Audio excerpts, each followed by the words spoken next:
হরে কৃষ্ণ বন্ধুরা, ওং নমো ভগবতে বাসুদেবায়। জয় শ্রীকৃষ্ণ, রাধে রাধে। বন্ধুরা, আজ 26শে সেপ্টেম্বর, 9ই ভাদ্র, সোমবার।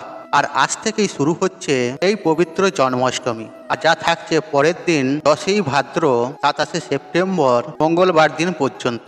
এবং আজ এবং আগামীকাল মঙ্গলবার দিন, এই 2 দিনই এবছর জন্মাষ্টমী পালন করা যাবে। বন্ধুরা, যদি আপনি এই জন্মাষ্টমী পালন করতে চান আর এই জন্মাষ্টমীতে ভগবান শ্রীকৃষ্ণের পূজা দিতে চান, তাহলে এই বিষয়টি তাহলে নিশ্চয়ই জানেন যে জন্মাষ্টমীর সময় ভগবান শ্রীকৃষ্ণের এই জন্মাষ্টমীর এই ব্রত কথা এবং শ্রীকৃষ্ণের অষ্টোত্তর শতনাম শ্রবণ করতে হয়। আর যদি কোনো কারণে ভগবান শ্রীকৃষ্ণের এই জন্মাষ্টমী পালন করতে না পারেন বা তার পূজা করতে না পারেন, কেবলমাত্র জন্মাষ্টমীর দিন এই ভগবান শ্রীকৃষ্ণের এই জন্মাষ্টমীর ব্রত কথা এবং অষ্টোত্তর নাম শ্রবণ করে আর ওনার উদ্দেশ্যে যদি একটি প্রদীপ প্রচলিত করতে পারেন, তাহলেও এই জন্মাষ্টমীর ব্রতের পূর্ণ ফল অনেকাংশেই লাভ করা যায়। তাই বন্ধুরা, জন্মাষ্টমীর সময়কালে আর ভগবান শ্রীকৃষ্ণের এই জন্মাষ্টমীর ব্রত কথা এবং শ্রীকৃষ্ণের অষ্টোত্তর শতনামটি একবার হলেও শ্রবণ করুন।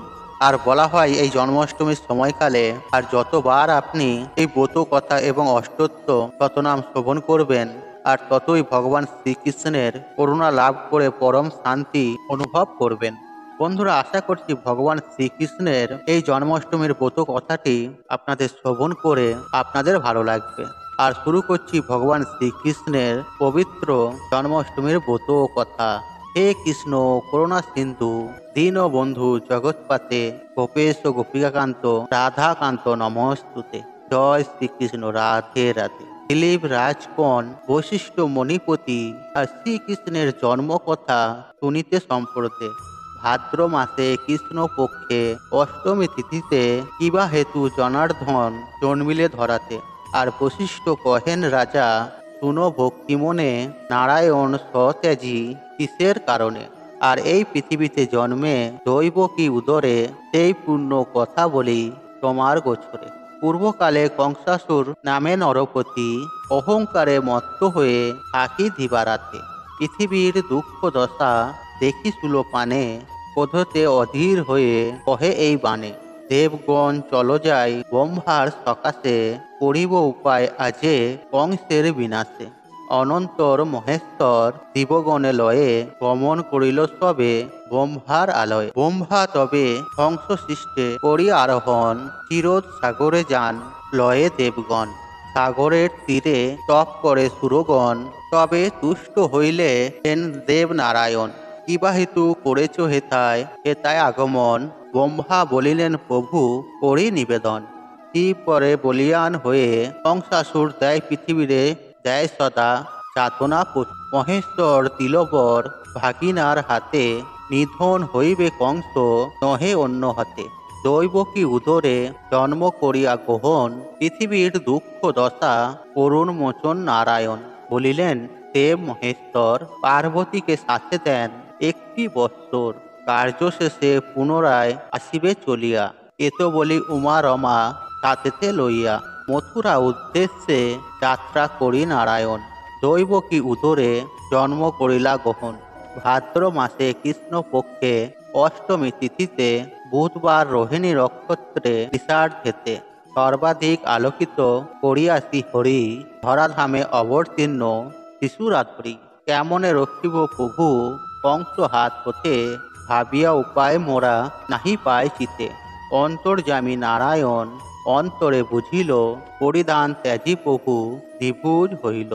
অনন্তর ভগবান হরির কৃপায়, বাসুদেব স্থূল হইতে মুক্তি পায়। মায়াময় শ্রী হরি আশ্চর্য মায়াতে, লক্ষ্মীগণ সচেতন হইল নিদ্রাতে। সে সময়ে ভগবান আবির্ভূত হন, যশোদা গর্ভেতে যোগমায়া বহে জন্ম লন। অতঃপর ভগবান কন বসুদেব, নন্দালয়ে তারে রাখি আসিতে হইবে।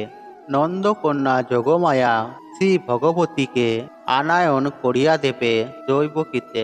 সেই কালে বসুদেব গমন করিল, কারাগৃহে লোহদ্বার মুক্ত হইয়া গেল। মন্দ মেঘ গর্ণে গর্জন, মৃদমন্দ বৃষ্টির ধারা হে পতন। স্বয়ং অনন্তদেব সর্পরোগ ধরি পারি নিবারণ জন্য কৃষ্ণ শিষ্য পরি ছত্রের মতন ফোনা করিয়া ধারণ। শ্রী বসুদেবের সাথে তিনি করে গমন। এইভাবে বসুদেব যাইতে লাগিল যমুনার তটে আসি উপস্থিত হইল। গোকুলে বহিছে বান, বসুদেব ভাবে কেমনে হইয়া পার গোকুলে যাইবে। হায় কি করিব বসুদেব কাঁদিতে লাগিল, অন্তর্যামী নারায়ণ অন্তরে জানিল। দেখিতে দেখিতে জল আসিল কমিয়া, শিবারূপে পার হয়ে যায় মহামায়া। শিবার পশ্চাৎ ধরি বসুদেব চান, মায়া করি বাড়ির মধ্যে করে ভগবান। বসুদেব কাঁদে পুনর শিরে হাত দিয়া, জলক্রীড়া করে কৃষ্ণ যমুনার লইয়া। যমুনার পুরে সাদ কৃষ্ণকে পাইয়া, কিছুক্ষণ পরে কৃষ্ণ উঠিল ভাসিয়া। সানন্দে বসুদেব তুলে নিয়া কোলে, যমুনা হইয়া পার আসিল গোকুলে। অন্তর বসুদেব আসিন্দালয়ে, যশোদা নিকটে দেখিল কন্যা আছে শুয়ে। মহামায়া প্রভাবেতে গোপীগণী যত, কেহু কিছু নাহি জানে হবে নিদ্রাগত। যশোদাও পুত্র কিছু না বুঝেছে, জানে কোন দেবরূপী জনম লভেছে। যোগ মায়ারূপী কন্যা দৈব কিকি দিয়া, বন্ধন স্থানেতে বসু আসি চলিয়া। যোগ মায়া প্রভাবে পুনঃ বন্ধন ঘটিল, কারাগৃহ পুনরায় আবদ্ধ হইল। মহামায়া সত্যজাতা শিশুর মতন, বন্ধন করিবা মাত্র জাগে রক্ষীগণ। এক রক্ষী কংস পাশে করিয়া গমন, দৈবকী পোষক শিশু করে নিবেদন। বিদিত হইয়া আসি কারালয়ে, দেখিল দৈবকী কোলে কন্যা আছে শুয়ে। বোধে কংস ধরিবারে উদ্ধত শিশুরে, দৈবকী কন্যাকে হন জড়াইয়া ধরে। কষ্টসিদ্ধ আঁখে নিয়ে বলে, বারবার পান ভিক্ষা দাও রাজা কন্যারে আমার। না শুনিয়া তার কথা পাপরূপী কংস, শিশুরে করিতে চায় চিরতরে ধ্বংস। ধরিয়া শিশুর পদ উদ্ধতে তুলিল, শিলা পৃষ্ঠ লক্ষ্য করে নিক্ষেপ করিল। কিন্তু সেই শিশু কন্যা কংস হাত হাতে আরো ঊর্ধ্বে যায়, উঠে না পড়ে শিলাতে। কন্যা অষ্টপূজা হন মহাদেবী রূপে, বলেন বচন দুরাচার কংস ভূপে। দুষ্ট দুরাচার কংস শুনরে বচন, কিবা লাভ হবে বোধি আমার জীবন। তোর শত্রু যিনি বালক রূপেতে, দিনে দিনে বর্ধিত হচ্ছে গোকুলেতে। অতএব নির্দোষী দৈবকী বসুদ, হিংসা করি উভয়েরে কিবা ফল হবে। তারপর অষ্টপূজা মাতা ভগবতী, গেলেন কৈলাস ধামে যথা পশুপতি।